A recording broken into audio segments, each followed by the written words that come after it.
Ayan, good morning guys. Eh, bago po tayo humayo ngayong umaga, kailangan kumain muna. At ito po, nagluto po ako ng ano. Ayan, alam niyo ba yan kung anong isda yan? Ayan.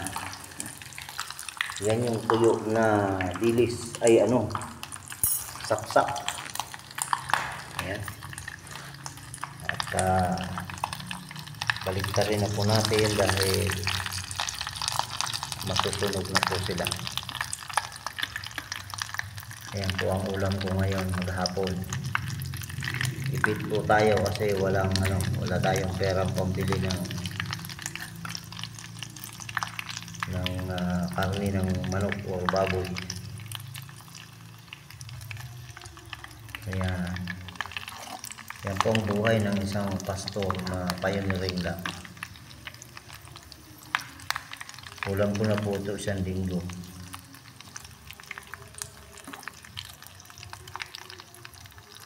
Sabi ng iba, wow, sarap ng buhay mo dyan kasi nakatira ka sa bahay na maganda eh.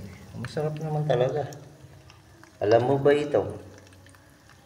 Ito ay binigay lang sa akin. Hindi ko to binili. Napakasarap po na ulam niya. Parang lasang pusit yan, hindi yan maalat. Ayan. So, susunod ko po dyan, isasangag ko po itong kanin. Oh, nasaan na yung kanin ko? Ayan. Ayan. Ayan ang kanin ko. Isasangag ko po yan mamaya. Ayan. Dito ka muna. So, ayan po guys. Masasabi ko lang po sa mga viewers po natin, makontento po tayo kung anong mayroon sa atin ngayon. Makontento po tayo kung anong mayroon. Kasi nabuhay naman tayo talaga sa mundo. Wala naman tayong dalay. Kaya para sa akin, ang buhay po natin ay kontrolado ito ng Diyos. Hawak ng Diyos yan. Kaya huwag po tayo mag-alala kung sabi nga sa Bible, bakit kayo nag-aalala? Yung mga ibon nga, hindi nagtatanim yan. Pero inaalagaan nila. Ayun po, paniniwala natin. No? Huwag tayo mag-aalala. Yung mga ibon hindi yan nagtatanim. Inaalagaan yan ni Lord. Tayo pa kaya. Kailangan lang natin po pananampalataya. No? Okay, kukuha po ako ng ano. Medyo mahina po ang ano kasi ito kasi in-order ko lang ito sa Shopee. Yan o. Diyan ako nagluluto ng gulay. Nagpiprito. Naksaksak yan sa kuryente. Yan. Wala pa tayong pera na pambili ng shilling eh. Kaya tiyaga tayo. Ito naman po, nilulutoan ko ng kanin. Oh, ganda ito. Ayan, kanin po yan. Ayan. At ito na po ang ating pong kusina dito. Mga plato po natin, dito na siya nakalagay. Kasi church po ito eh. Hindi po kailangan po yan maayos. Nakakahiya sa mga member na pumupunta dito. Ayan, gulo-gulo. Siyempre. Ayan na. Luto na yan, luto na. Masarap to pagka malutong na malutong. Ayan. So, lagyan uli natin. Para ganito po talaga to. Lagyan uli natin. Ayun. Ayun.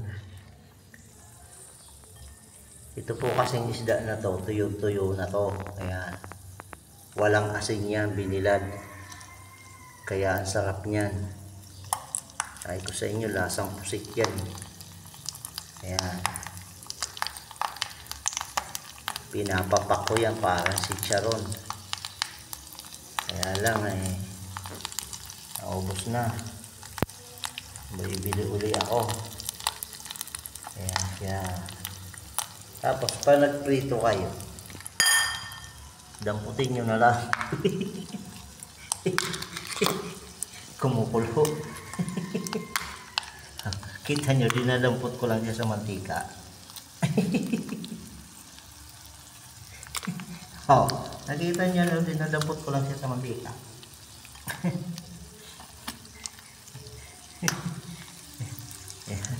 Hindi ko gamitan nyo ng kutsara, baka mamaya maprito pati daliri nyo. Sabi ng pamangking ko, parang bakal yung kamay mo ah. Binadampot mo mula sa mantika ang isda. Oh, yan. Ganyan lang ang pagprito niya. Oh. Tapos ito, damputin mo rin mula sa mantika.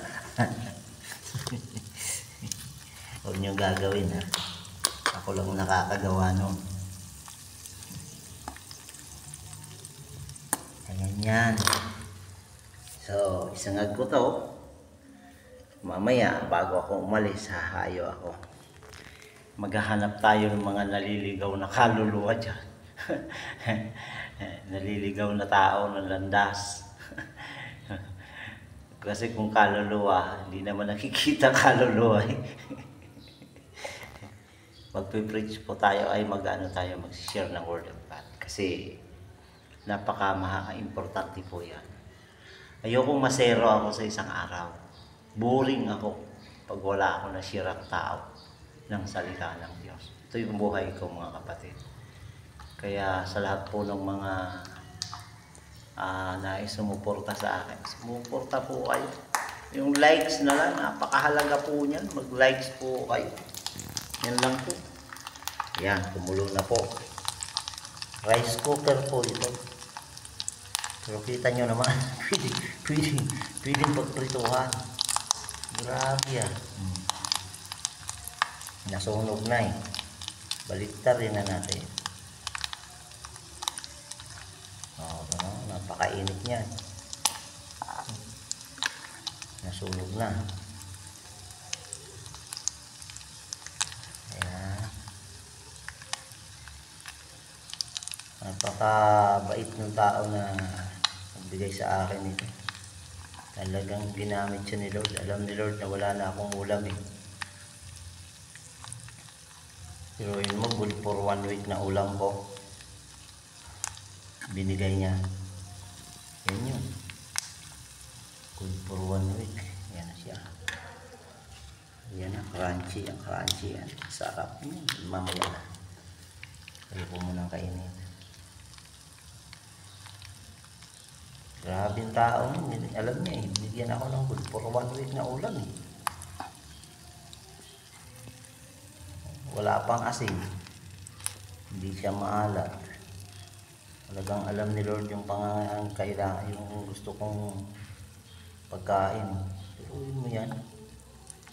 Alam talaga ni Lord. Napakabuti. Galing ni Lord. Napakagaling ni Lord Kasi kung may asin na maalat na tuyo, ayoko. Kahit nanay ko pagka may tuyo, nadala yung na maalat, ayoko Ayoko magulam na. Kaya alam ni Lord ang kailangan ko. Ayan.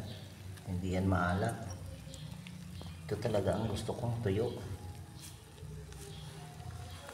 Ayan. Damputin ko na naman yun. Oh. Wow, mainit talaga. Uy! Putok-putok ka rin Yun. Putok na sila. Silabit natin yan dyan. Ayan. Mahirap Malaglag na ito. Ayan.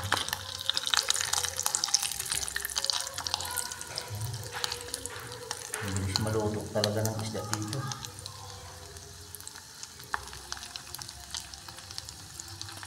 Ganito ang pagprito. Pagprito ng tuyo sa rice cooker.